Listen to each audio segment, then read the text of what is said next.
addition to the Team Liquid roster. Thank you very much, guys. I'm here with Doublelift, the man himself. And now, the first thing I got to do for this interview, I've got to ask you the question on my mind, on everybody else's mind. What is it like being back in the North American LCS? Feels like I'm coming home, you know, it's very comfortable, very like what I'm used to. And honestly, I thought I would be able to transition like pretty smooth, but actually it's not so easy. And I mean, I've been away for 5 months, you know, and I was kind of nervous for this match because it's like my debut performance after a long time.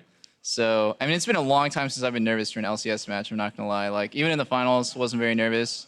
Finals of last split, so yeah, like, it just, it's like very refreshing, I guess, and I really like it. It's really fun. Hey, the nerves just show that you're invested in what you're doing, right? And you talk about coming back into it. What's it like coming back now, playing with a lot of the players that you've played against in the past? We know that you guys don't exactly have a lot of time to practice together before this match, but what's the team atmosphere been like so far? Well, I only got to play with TL for 1 day, so my experience has been pretty limited, but the atmosphere is really good. Like, and I'm not just saying that, it actually is like very nice, and everyone's really like courteous and just like agreeable. I think part of it is when you're doing poorly as a team, nobody wants to be like a jerk and ruin the team environment. And you know, there has been like a stigma with like TL's breaking point and stuff, and like all that talk about like toxicity that I feel like that's really changed the team to be really just nice, good environment, and really positive.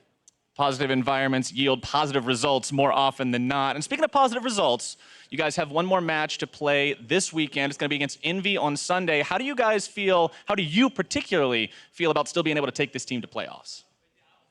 Well, I got to play with TL for 1 day before C9, and that's the first place team, so I'm a lot more confident against Envy. Obviously, I played really bad the second game on Draven. I think I was just really nervous, that's all.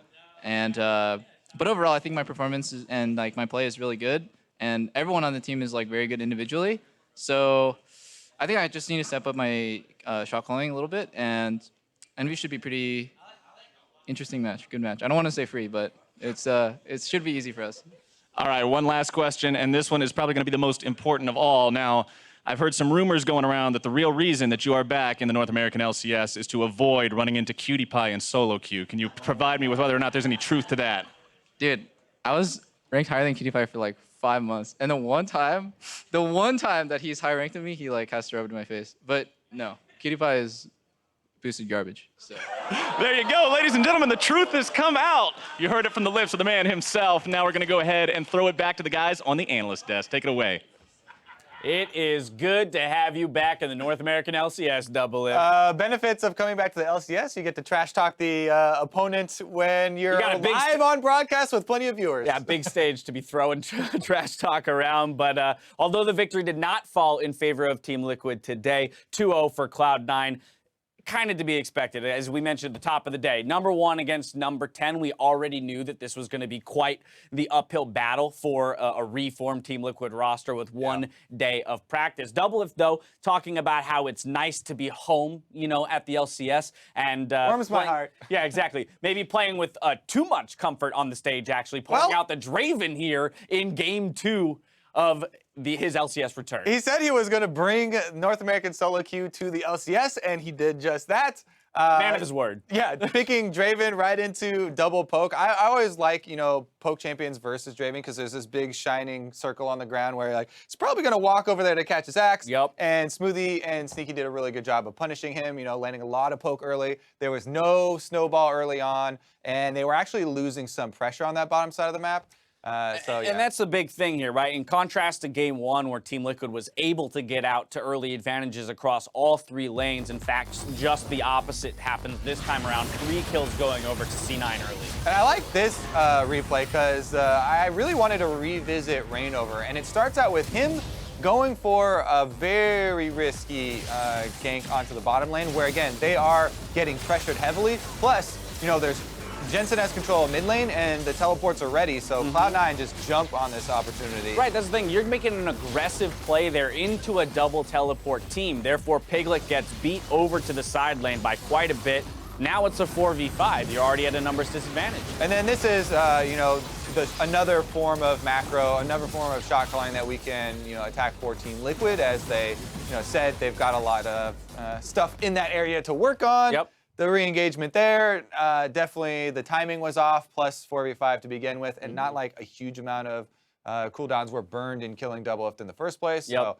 So definitely multiple layers in that one. A nice ultimate by Jensen there, who was, you know, playing the team fights well, excelling in the team fights, struggling a little bit in lane. And I don't know, you know, I don't know whether or not half of it looked like overconfidence. You know, I'm playing against a non-mid laner in the mid lane, and I look at myself as top, you know, the top or top 2 mid laner, and maybe getting a little bit bullish with it. He got a couple 1v1s turned around on him. So, yeah, because, you know, Jensen is definitely one of those mid laners where we associate a certain attitude with him. Yeah. It definitely adds to that, oh, you know, it's him like a little bit disrespecting and going kind of low health versus Piglet. He gets solo killed like, I don't know, maybe 3+ times in this series by Piglet. Right. And a lot of them look like very disrespectful moves. You know, whether it's whether he would have done that versus someone who was a you know, mid lane main or something, is kind of irrelevant because Jensen was making a lot of very, you know,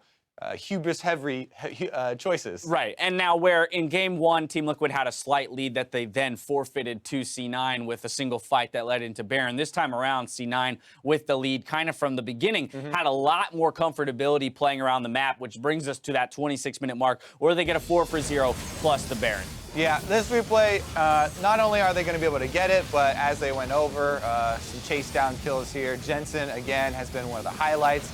Right over there. I mean, the way that he's played team fights on Echo, you know, AP Echo, not just the tank Echo, where it's a lot easier to run right into the center, all season long has really been extraordinary and gotten him, you know, quite a few nods already, but deserving of yet another one. Yeah, well, yeah, I was going to say, he's going to get another one. Despite the getting solo killed when you go back to the mid lane after making a big play, then he's like, oh, okay, back to mid lane with Piglet. Right, he had that sick old bot lane and then walks mid and plays super aggressively, having just blown his flash, and against an Ahri that has both flash and ignite. But even so, Jensen picking up player of the game for those team fights, really putting in the damage and being the assassin that they needed to take out that Draven. Because at a certain point, Doublelift was getting to, you know, a scary place. He cashed in. Yeah, exactly. You get a couple kills and all of a sudden Draven is something to be feared. But I mean, he was an item down below Sneaky so I don't know if the fear was quite there, but anytime you hear the noise and the cash in, you're like, okay, we'll pay attention now. All right, so Cloud9, they pick up an expected win here. I want to talk about Team Liquid moving forward because, once again, we have to remember that at the beginning of the day, we did not expect them to come away with even a game, yet let alone the series. But now let's look forward to Sunday, playing against Envy. This is a very winnable series for Team Liquid. Do you think... Easy, as Doublelift said. yeah, or as Doublelift puts it, it's going to be the easiest game of his life. No, I misquoted there. But I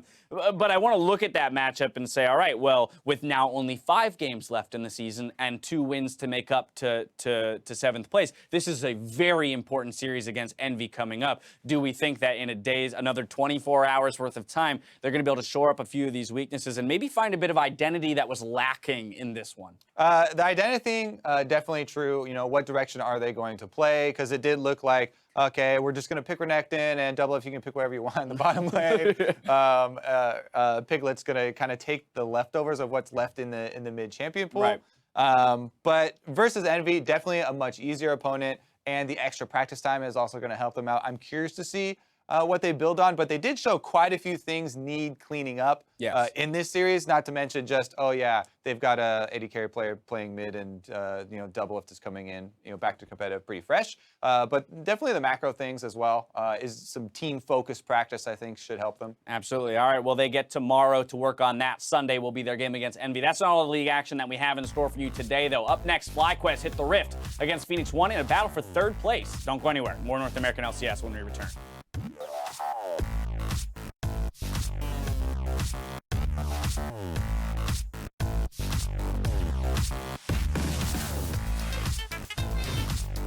Jensen, second best mid. Over Bjergsen? Oh no, he's third. Yeah. Yeah, I forgot, guys. Further away, But Ray finds him over the wall, looking to stun up Doublelift, gets the Hextech ultimatum down, but hard to stand and fight. Wild Growth is on, but the stun land from Jensen, and Doublelift does flash out of the back end of the timeline. Ulti down, but Jensen grabs first blood. Fade dives back in, slaps Matt in the back, is sneaky. He's gonna look for the snipe. It's close, Matt, oh!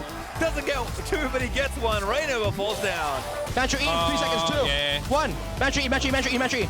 I'm ulting. Cause no flash, no flash, no flash, no flash. Cloud9 complete the sweep.